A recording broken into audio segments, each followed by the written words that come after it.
I use this example all the time, right? So, like, as a question, why are you afraid of being in a plane? Bec- It's just like a big piece of metal floating in the sky. It doesn't make sense. Like scientifically, very sound, whatever. It does not make sense. Okay. I'm like, oh, cool. I'm in a piece of metal just floating. All right, And fair what's keeping me up here right now? Air. Okay. enough. All right, fair enough. So, like, when I'm doing trainings and stuff and training staff, I get a lot of staff that say that they are afraid of heights, right? Or that they just I mean, that's part of it, right? Like the thought of falling out of the sky. Sure, right? And so I'd ask them, like, are you afraid of heights? And, a lot of people would say yes.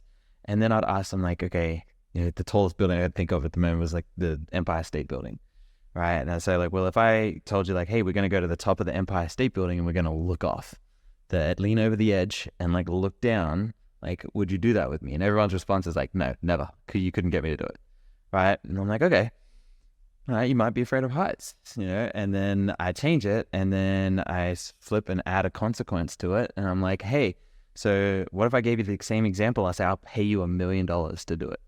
They're like, okay, so then you're not actually afraid of heights because, you're the consequence of knowing that money is reinforcing or is a good thing to you will, like, change your mind.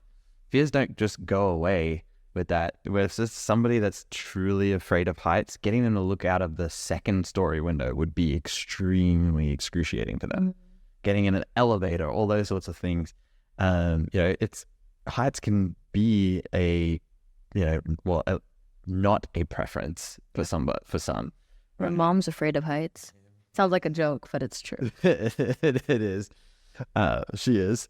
And I know that because as a child, I accidentally put her on a ride that had heights involved and she screamed the entire time in a panic, right? So you can really see the difference. And I wouldn't have known that, not knowing behavior and stuff now like I do. So that kind of made the difference of knowing that, oh yeah, that was probably a traumatic, and in the language you always use, a core memory for her because of how painful it was for her.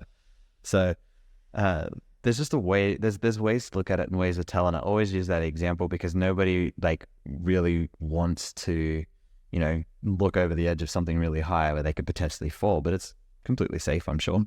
And then will quickly change their mind, right? It's just a quick way to show that it's not necessarily a fear. It's more so something that you've learned to escape having to do those sorts of things, right? Which puts it in that operant category. So, also when we talk about, like, staff, just to go back to your question, I can't help but, like, think about, like, their respondent behavior to behavior.